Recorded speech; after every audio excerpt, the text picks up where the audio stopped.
Ciao! Oggi sono a bordo della BMW X1.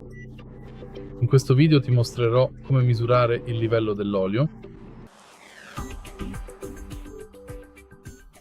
All'inizio diamo un'occhiata al display dello schermo. Vai su Info Veicolo, Stato veicolo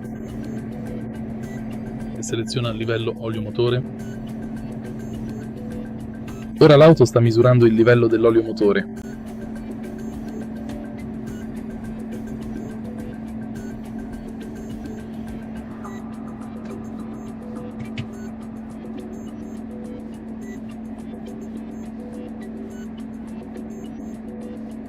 Ecco fatto, dovrai aspettare un attimo e poi vedrai il livello dell'olio motore proprio qui.